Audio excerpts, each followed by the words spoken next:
Hello and welcome to Security Scan. I am Vishal Dahiya, and this week we're going to talk about Basic Exchange and Cooperation Agreement, that is BECA, which is expected to be signed between both United States of America and India soon. Now, to understand various aspects of BECA and why it is important for both the countries to go ahead with this particular agreement, we have a very distinguished panel of guests with us today. Let me first introduce all of them to you, beginning with Retired General Dhruv Katoch, who's the Director of India Foundation. We also have with us Retired General Ravi Arora, the Chief Editor of Indian Military Review, and Ajay Banerjee, the Defense Correspondent from the Tribune. Welcome all of you gentlemen to Rajya Sabha Television.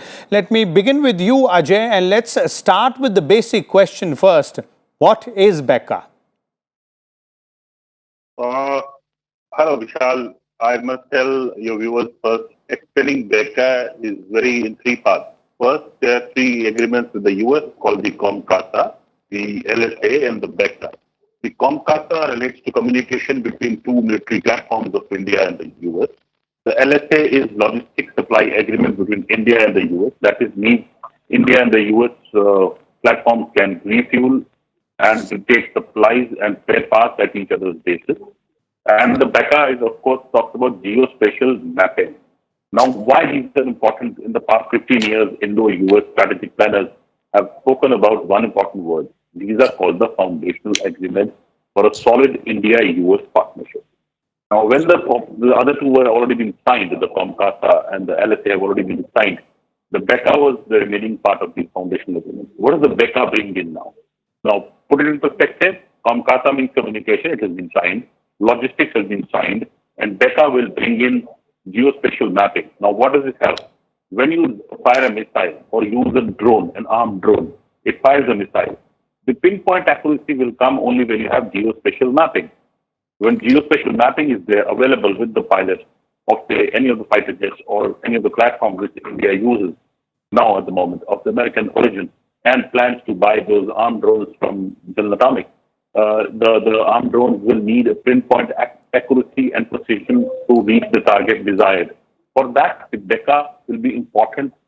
I'm not saying it is an agreement which leads to the purchase of armed drones, but the agreement will empower the use of armed drones or facilitate the use of armed drones or possibly help the use of armed drones in reaching their target. That is the use of BECA in one nutshell. It will also be used for missile pinpoint accuracy and other aspects of flying any unarmed or even unmanned platforms or manned platforms. Okay. The BECA, as the word says, geospatial mapping, will help Vishal in that manner.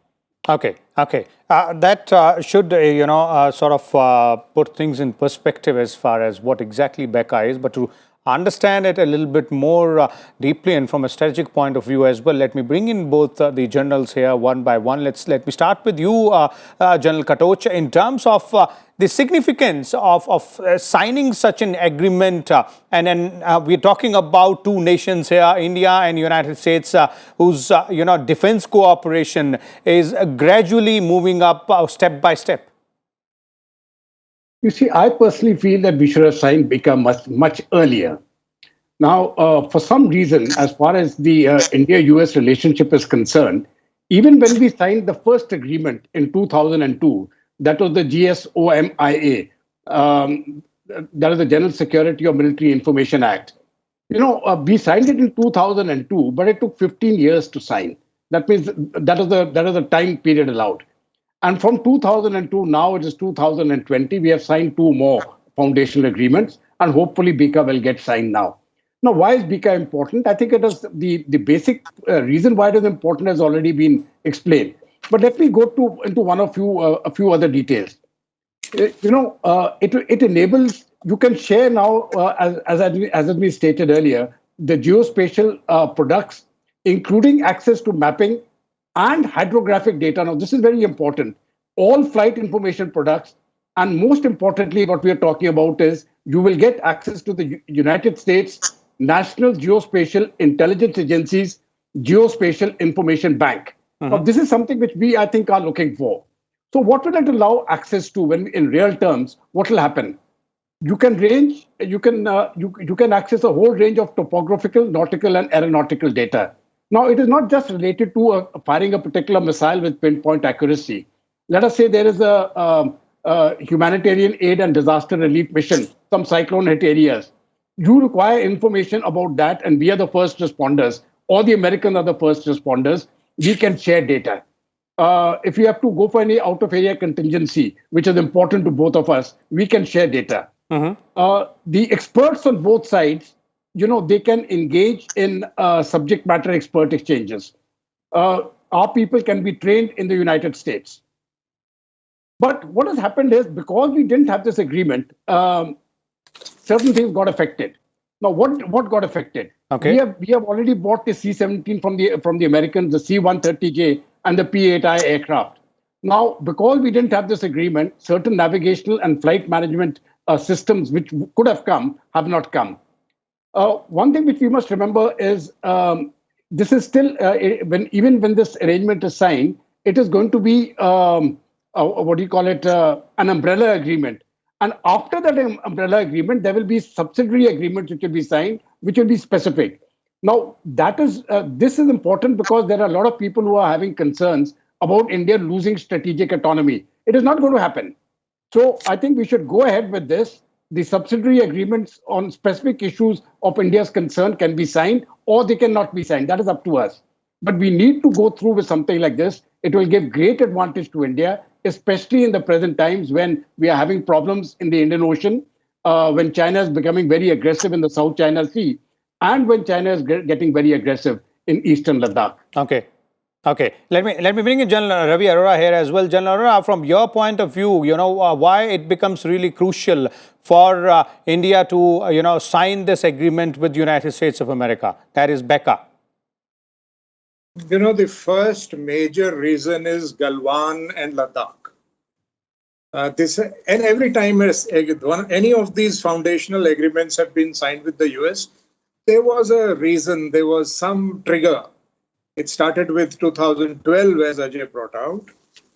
That was the first time when an agreement was required on information security, information being exchanged between American industries and Indian defense industry. And that's the time the big US majors started opening offices in India. So it became necessary because the Americans, they don't allow their defense companies to even go for a briefing unless it is approved. They are very careful about imparting with knowledge about advanced technologies to any country where they feel it may land up with their adversaries. So it started with that. And then we had the logistics support agreement. With India, it's called LEMOA, Logistics Exchange Memorandum of Agreement. At that time, what had happened during the Gulf War? American planes had started refueling in Agra and at some other place without the public knowing it. And when the public came to know, there was a hue and cry, and the Indians had to stop their refueling, although it was in our interest. So, of course, then when the government changed, there has been a sea change in our relationship at the strategic level, at the military level, economic relationship, all have changed. So, and then came COMCASA, Communications Agreement. That is because we bought so many platforms. It was signed in 2018. We bought the C-130, C-17, P-8 maritime surveillance aircraft, the Chinook, the Apache. So many systems have been bought. The landing ship dock, what is it called? The LPD was bought. So it became necessary for the security of US communication equipment and interoperability to sign that agreement. Okay. And now when Galwan has happened, when we have also started accelerating the testing of our missiles, fielding them, and imminent is the purchase of the Predator B cruise missile, the combat UAV, armed UAV. Now that uses spatial data of the US. Unless you have an agreement, the US has a legal framework. They won't part with this combat UAV. their spatial data. So, of course, there are many other aspects to this spatial agreement. As Dhruv pointed out, they will provide you with imagery, they will provide you with topographical data, hydrological data, and so many things for use by satellites, by airborne systems, and they are going to provide it free of cost. They think it is in their interest to provide all these things as well as training. Okay. Otherwise, yes, we can buy it from them, but you will have to pay, not only pay, they will decide whether they will impart with it or not. Now, with this agreement, the good point is that it comes free of cost.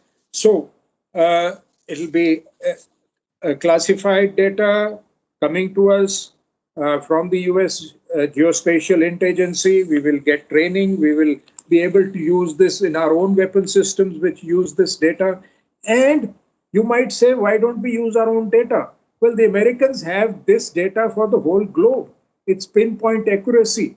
We don't have that kind of data. We can use our own data being generated by our satellites, but it will not provide the kind of accuracy to our missiles, to our cruise missiles, to our guided weapons as does the American data. Okay. So that is how it became necessary at this time to go for it. Okay. Okay. Ajay, from your perspective, if you look at this aspect, the strategic aspect here, and as both the generals are pointing out, it goes ahead and enhances our own capabilities, our own capacities in terms of data, which we will obviously be sharing with the United States, and they will also in turn be sharing their spatial data with us as well. Now, the question here is, do you think this becomes really, really important and crucial with the ongoings right now at our northern border, and as well as from the maritime security policy aspect as well? Vishal, to first start off, I must congratulate our diplomats and our policymakers and thinkers who have successfully stepped onto two platforms, which is the US group and the Russian. Imagine no country in the world signs a BECA with the US and operates Russian missiles. This is the kind of thing we are doing. Unimaginable, unthinkable, but it is happening. It's reality right in front of our eyes. Why it is happening? Vishal, please understand the BECA. We are firmly now part of the Quad. And the Quad, as we all know, had a meeting last week in Japan. And the four foreign ministers met, and we are headed towards what possibly will be looking like a mini NATO kind of thing, with India joining in, maybe other countries like France, and even the UK showing interest in east of the Suez Canal, could be joining in the Indo-Pacific construct. Now, why the BECA comes into play? All these countries are NATO allies. The UK especially is very close to the US. They operate these systems already out there. As General Arora pointed out, for us to operate an armed drone needed for pinpoint accuracy, we need these agreements. Now, imagine that we have to, in today's world, the air chief at a press conference in the start of October said that they are still working out what kind of system is being worked out for a mix and match of drones and manned planes. Now, coming back to why this is needed as well, please understand when a Rafale jet flies towards the LAC in eastern Ladakh, the Chinese ground air surface to air systems are looking at those systems and could bring it down. The Rafale is a very costly plane and a human life is flying it. But tomorrow, if you have an armed drone which will cost much less than a Rafale, will carry similar kind of missiles, and if it is down, there is no loss of human life. So there is no hue and cry out in the country. Also, the capacity of the drone to fly long hours will be determined by the BECA and the Geospatial agreement, which we signed, Geospatial data, which is available to the drone, which is fed into its computers. So that drone's ability to fly for 30 hours or 35 hours will be determined by Geospatial data, and its accuracy will be determined by that. So that answers your question, Vishal, how is it needed in the Eastern Ladakh region? Okay. In the Indian Ocean or the South China Sea, General Katoch has already rightly pointed out, when we have this oceanographic data with us, the reach magnifies much further, Vishal, which possibly is yet to be understood, Vishal, in my opinion. Okay. Okay. General Katoch, one more interesting aspect here, which I would like to bring in, and taking it from what you said earlier, as well as what General Arora and Ajay are pointing out. you mentioned that, this agreement from your perspective should have been signed much earlier. Now that it is highly likely that this will happen, does this act as that, a gap filler between that defense cooperation between both the nations, which we're talking about, and that, that balance which Ajay was mentioning, which India has to ensure between its two allies, one, United States of America, and the other, Russia? How will it work there? No, you see, as far as the balance is concerned, I think, as Ajay has very rightly said, it has been done very well. We are getting a Russian equipment and we are getting American support. But please, the way I've looked at it, you see, when I'm looking at the US-Russia relationship, I don't see very major conflicts there. It is not a Cold War anymore. I think the American interest, by and large, as far as their military interest is there, it has shifted completely. Now they're looking at China very deeply and not so much at Russia, despite the fact that Russia is still a very major technological and military power. So I think as far as the Americans are concerned, they are very, very keen to get along with India, because India can act as a bulwark against China. Mm-hmm. And when from the American point of view, if I'm looking at it specifically from the American point of view, their biggest concern now is the South China Sea and what China may do as far as Taiwan is concerned. They don't want to get into a cross-strait crisis situation. So if the regional powers are strong enough, if Taiwan, Japan, and India are strong enough, I think it acts as a deterrent without the Americans coming in a big way. So I think they're very concerned about that. And when we are looking at the data which we are going to share, there's one more point I would like to bring out. It is not simply that we are going to get data from the Americans. In the Indian Ocean region, I think our maritime domain awareness is very high. I think they are the only country which has got that the office in Gurgaon, which monitors all the ships which are going across there. And many countries are on board as far as that office is concerned. So we have also got our own strengths. We have also got our own satellites, and the Americans can actually get into that data. The Indian Ocean is a very huge expanse.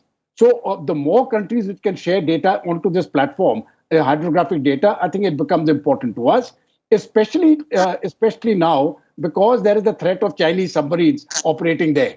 And with this sort of system now coming in, especially with BECA coming in, we will be able to determine where those submarines are. And I think that is going to be very, very important to us. Okay.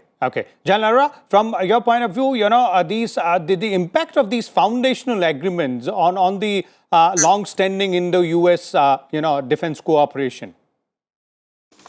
Yeah, a debate on this subject from pre-NDA government days is what has delayed all these agreements. People who are in the know say what used to be discussed between the Indian and the American side was India's concern about its policy of strategic autonomy, of not giving bases to anybody, of not having our own bases abroad, not depending on other powers. And the second was that if India shared data with the US, the Pakistanis may come to know because they also use similar American equipment. Then they used to say that perhaps it is of more benefit to the Americans rather than the Indians. And since both American and Indian forces have carried out joint exercises, their interoperability problems have been sorted out. They have worked around the problems which are created. So why is there a need of a formal agreement? They used to say that, what will Russia think about us getting closer to America? And lately there was concern that China may see India as becoming an American pivot in Asia. So these kind of arguments were the ones against signing of these agreements, and particularly the logistics agreement was reworked out, redrafted, and renamed as well. In BECA also, there is some drafting going on, although they are standard foundational agreements. The Americans have signed with dozens of countries without any changes, and they say this kind of discussion doesn't take place at such a high level as it has been happening between India and America. But But there is a US legal framework. They cannot impart with such technologies or data or logistic supplies or communication equipment or the use of this equipment, or they cannot supply us with hardware which carries such systems on board.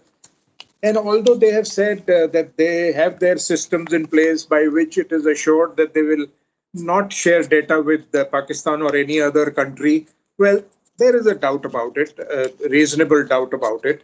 Sometimes you may not be so careful. And they also say that ad hoc arrangements in these things will not work. Okay. For joint operability, proper solutions and agreements are required. And then they say there are lower costs for India. If you don't have these agreements, you have to pay every time for use of these systems, facilities, and so on. So now, as you see, as Dhruv pointed out, already our level of cooperation is so high that in that facility in Gurgaon, the Info Fusion Center of the Indo-Ocean region, which Dhruv has been mentioning, an American liaison officer is stationed there to get information about white shipping in the Indian Ocean. And our Indian liaison officer is present at the US Navy Central Command to coordinate things. So much of hardware, as I mentioned, we have acquired. And there is a nexus developing between China and Pakistan, and a somewhat of a nexus developing between Russia and China. Okay. So this is the time when, and the coronavirus has come at a time when Indian thinking has also changed. We are looking for partners against China and doing everything in our interest. So this is one of those things which we are doing in our interest. Already the Defense Technology and Trade Initiative, DTTI, with the Americans has advanced so much that we have signed an SOP in December 2019, by which we will jointly develop more and more weapon systems. Okay. So the time has come. The international security situation is such that it is in our interest to strengthen our relations with anybody who is against China. And that's why this Quad thing is also gaining traction. US is willing to provide high technology. And what happens? I'll tell you an incident. When the Indian forces go abroad for UN operations or joint operability exercises, they find that such equipment is being used, which they can develop ourselves, and it provides a fillip to our industry. They come back with the requirements.